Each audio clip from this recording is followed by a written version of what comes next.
कोटी शिक्षण अधिकाऱ्याच्या घरामध्ये घवाळे सापडला. 10 कोटीचे घवाळे शिक्षण अधिकाऱ्याच्या घरात.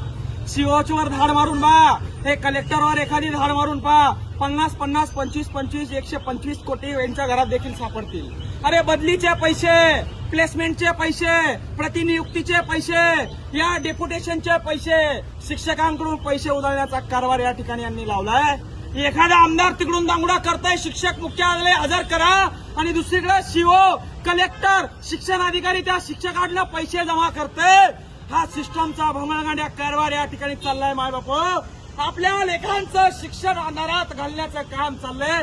आणि या निवडणुकीसाठी पंतप्रधान देवेंद्र फडणवीस, पंतप्रधान नरेंद्रजी मोदी, मुख्यमंत्री देवेंद्र फडणवीस, आणि या ठिकाणी अशा पद्धतीने यांचे पक्ष मोठे व्हावे म्हणून आपल्या लेकरांची बुद्धी भ्रष्ट करायची, त्यांची शिक्षण व्यवस्था उद्ध्वस्त करायची, त्यांची शाळा शिक्षण व्यवस्था पूर्णपणे निस्तनाभूत करायची, आणि मग अशा पद्धतीने पक्षाचे झेंडे त्यांना हातात घ्यायला लावायचे.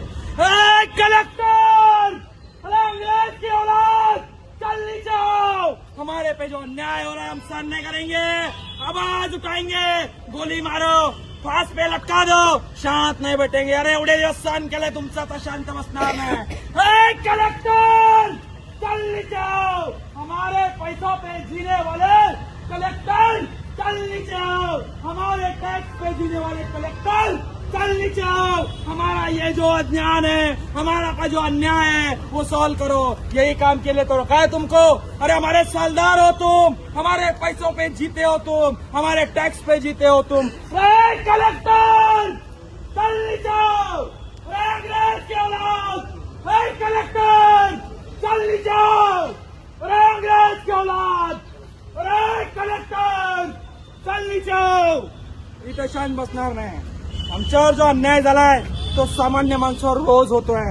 आम्ही आवाज उचलतोय, सामान्य माणूस आवाज उचलू शकत नाही. सामान्य माणसानं आवाज उचलला, त्याचा आवाज दाबण्याचं काम हे लोक करतात. आणि म्हणून या ठिकाणी अन्यायाला वाचा फोडण्यासाठी या ठिकाणी आज आम्ही आलोय.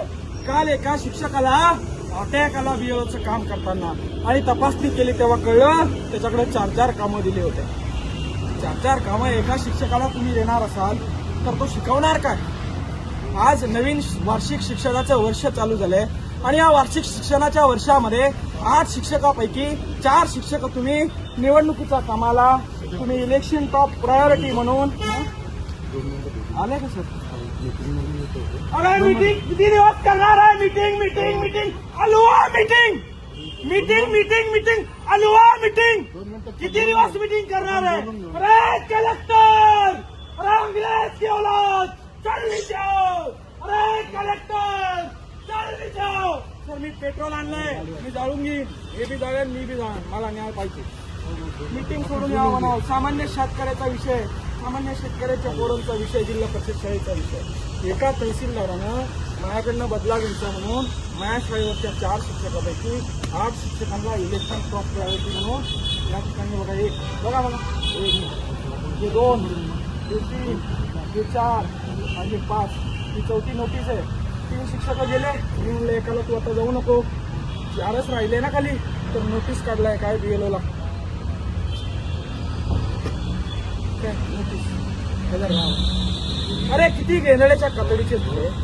आमच्या लेकरांना शिकायचं नाही काय? आमच्या लेकरांना शिकायचं नाही. अरे तुमचं ऐकायला तुम्ही शिकले म्हणून इथं आले साहेब. आमच्या लेकराचा शिक्षणाचा अधिकार हिडून घ्यायला लावले. खटावकरला तहसीलदारला इथं बोलाव, तिला सस्पेंड करावं त्या खटावकरला. 4 शिक्षक एका गावच्या जिल्हा परिषद शाळेचे निवडणुकीसाठी कामाला लावले. आमच्या पोरांना कोण घंटा शिकवणार आहे का? अरे कलेक्टर, चलनी जाओ, अरे अंग्रेज की औलाद, चलनी जाओ. आमच्यावर झालेला अन्याय आम्ही सहन करणार नाही. मी या ठिकाणी आवाज उचलतोय. सामान्य लोकांमध्ये आवाज उचलण्याची हिंमत नाही. मी आवाज उचलतोय कारण माझ्यावर अन्याय झालाय. भेटायला बोलवा की मी नाही येणार वरती.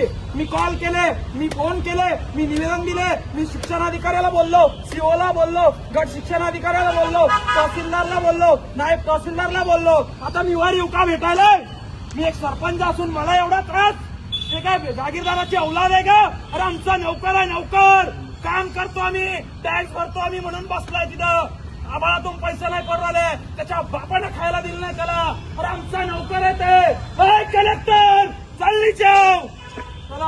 की औलाद, आमच्यावर झालेला अन्याय, आम्हाला न्याय मिळाल्याच्या आम्ही शांत बसणार नाही. तुम्हाला हीच भाषा समजते साहेब, प्रेमाची भाषा, निवेदनाची भाषा तुम्हाला समजत नाही. तुम्हाला घोडे लावले, तुमच्या बापाच्या या ठिकाणी पगारातून तुम्ही खात नाही. आमचा शेतकरी बाप तुम्हाला पोचतोय, तुम्हाला जगवतोय, तुम्हाला खायला देतोय. हीच भाषा तुम्हाला समजते. अरे कलेक्टर, अरे अंग्रेज की औलाद, चल नीचे आओ. अरे कलेक्टर, अरे अंग्रेज की औलाद, चल नीचे आओ. आमच्यावर इंग्रजापेक्षा जास्त अत्याचार करायला लागले तुम्ही. अरे आमच्या लेकरांना शिकू द्यायचं तर आमच्या लेकरांच्या भविष्याचे 4-4 शिक्षक DLO म्हणून निवडणुकीच्या कामाला लावले तुम्ही. अरे खड्ड्यात घाला ती निवडणूक, खड्ड्यात गेले ते मंत्री, संत्री, आमदार, खासदार साले हरामखोर. आमच्या पोरांच्या शिक्षणाचा खर्च तुम्हाला निवडून येण्यासाठी करताय. अरे कलेक्टर, अरे अंग्रेज की औलाद, चल नीचे आओ. आम्ही हे सहन करणार नाही. बरेच वर्ष सहन केलं, आता आम्ही हे सहन करणार नाही. आमच्यावर होणाऱ्या प्रत्येक अन्यायावर आम्ही आवाज उचलणार. तुम्ही आमच्या छाताडात गोळ्या घाला, तुम्ही आम्हाला फासावर द्या, आम्ही शांत बसणार नाही. अरे कलेक्टर, अरे अंग्रेज की औलाद, चल नीचे आओ. आम्ही शांत बसणार नाही, आम्ही आवाज उचलणार. आणि आमचा आवाज दाबायचा जर का तुम्ही प्रयत्न केला तर उद्रेक या ठिकाणी झाल्याशिवाय राहणार नाही. या ठिकाणी प्रामाणिकपणे, शांतपणे निवेदन देऊन फोन करून तुम्हाला समजत नाही. तुम्हाला राडा केल्यावरच या गोष्टी समजतात. एका शाळेचे 4-4 शिक्षक DLO म्हणून तुम्ही द्यायला लागले, लाज तुम्हाला या ठिकाणी वाटत नाही.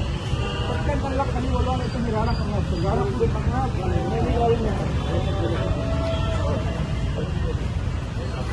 अरे कलेक्टर, का मीटिंग करायला लागले, काजू बदाम खायला लागले आमच्या पैशावर.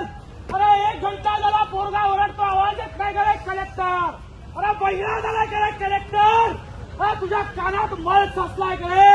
अरे अंग्रेज की औलाद, चल नीचे आओ. ए कलेक्टर,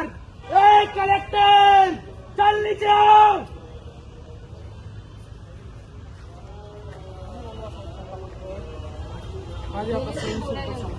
काय 1 तास लागतंय का? पाडळीला गेले का पेंडगावला गेले बोलवायला? तिथं बसले असेल ना डोंगारा पट्टीला चिटकून, बोलवान खाली त्यांना. तो काय आमचे बाप आहे का? नोकर आहे ना आमचे. आमच्या पगारातून झुलू राहिले ना, गाड्यामध्ये फिरू राहिले ना ते. तुम्ही बी तर रस्त्यावर त्यांचं संरक्षण करता ना. तुमच्या लेकरांचे शिक्षक असे पळवून लावले निवडणुकीच्या नेत्याची चाकायला, तर पटेल का साहेब तुम्हाला? चुकीचं आहे नाही. कोण आवाज उचलणार आहे? त्या शिक्षकांचं कोणी ऐकायला तयार नाही. शाळा जिल्हा परिषदच्या 14 कोटीच्या इमारती बांधायला साहेब हे घ्यायला लागले. आपल्या शाळेमध्ये फरशा नाही पोरायला बसवायला.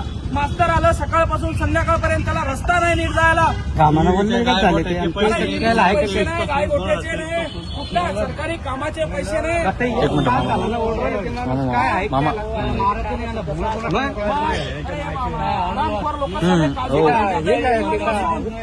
काजू बदाम खाताय मीटिंग मध्ये बसून आपल्या पैशावर. एखादं वाहून गेलं, मरून गेले, पत्रा शाळा एखाद्या विद्यार्थ्यावर पडली. कलेक्टर,